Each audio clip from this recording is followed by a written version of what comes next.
Tollywood superstar Shakib খানের shooting মানেই ভক্তদের উপচে পড়া ভিড়। প্রায় তারকাকে এক নজর দেখতে দূর দূরান্ত থেকে ছুটে আসেন অনুরাগীরা। অনেক সময় সেই মুহূর্তগুলো ক্যামেরা বন্দি করে সামাজিক যোগাযোগ মাধ্যমে ছড়িয়ে দেন তারা। তবে আসন্ন ঈদুল আজহায় মুক্তির অপেক্ষায় থাকা রকস্টার সিনেমার শুটিংয়ের দৃশ্য বরাবর ফাঁস হওয়ায় চরম বিরক্তের চাপে রয়েছে সংশ্লিষ্টরা।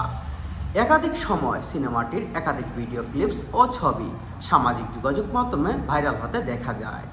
বিষয়টি নিয়ে কালবেলার সঙ্গে কথা বলেন সিনেমা নির্মাতা আমজাদ রুশু। দৃশ্য ফাঁস হওয়ার প্রসঙ্গে অপেক্ষা প্রকাশ করে এ নির্মাতা বলেন, আমরা অনেক চেষ্টা করছি কোথাও যেন কোনো কিছু ভাইরাল না হয়, কিন্তু এরপরও কিভাবে যেন এমন হয়ে গেছে। এখন আমরা শুটিং করব নাকি এদিকে খেয়াল রাখবো। সিনেমার প্রায় 50% কাজ শেষ, তবে এখনো পর্যন্ত চাপে রয়েছি আমরা।